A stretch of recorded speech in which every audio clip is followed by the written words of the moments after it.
दोस्तों, तेनालीराम और राजा कृष्णदेव राय के किस्से दुनिया भर में मशहूर हैं। तेनालीराम एक कवि और विजयनगर साम्राज्य के राजा कृष्णदेव राय के सलाहकार थे। वो अपनी हाजिर जवाबी और बुद्धिमत्ता के लिए प्रसिद्ध थे। एक बार राजा कृष्णदेव राय तेनाली की किसी बात से बहुत नाराज हो गए। उन्होंने आदेश दिया कि तेनाली उन्हें अपना मुंह न दिखाएं। चलिए जानने के लिए सुनते हैं कि इसके बाद तेनालीराम ने क्या युक्ति की ताकि वो फिर से महाराज के प्रिय बन जाएं।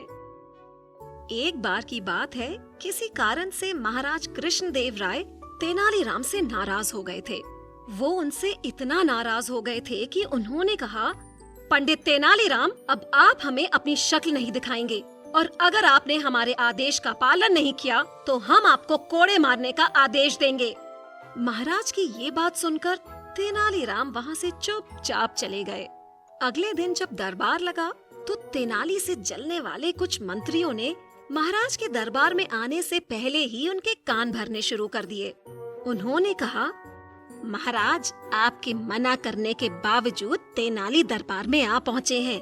इतना ही नहीं, यहाँ आकर वो हंसी ठिठोली भी कर रहे हैं।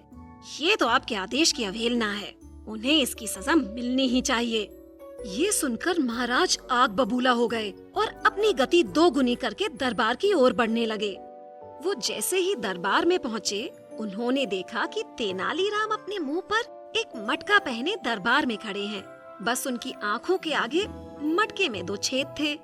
उनकी इस हरकत को देखकर महाराज कृष्णदेव राय ने गुस्से में उनसे कहा, पंडित तेनालीराम, हमने आपसे कहा था कि आप हमें अपनी शक्ल नहीं दिखाएंगे। फिर ऐसा क्या हुआ कि आपने हमारे आदेश का पालन नहीं किया?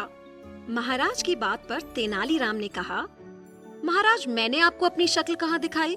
चेहरे पर तो मैंने ये गोल मटका पहना हुआ है। हाँ, मेरी आंखों पर मौजूद इन 2 छेदों से मुझे आपका चेहरा दिख रहा है, लेकिन आपने मुझे आपकी शक्ल देखने से तो मना नहीं किया है ना? तेनालीराम की ये बात सुनकर महाराज कृष्णदेव राय की हंसी छूट गई और वो जोर से हंस पड़े। उन्होंने कहा, पंडित तेनाली, आपकी बुद्धि के आगे हमारा गुस्सा करना मुमकिन ही नहीं है। अब आप इस मटके को उतारें और अपनी जगह पर बैठ जाएं। उम्मीद है आपको ये कहानी पसंद आई होगी। तो चलिए दोस्तों, फिर मिलते हैं अगली बार एक और कहानी के साथ। Happy listening.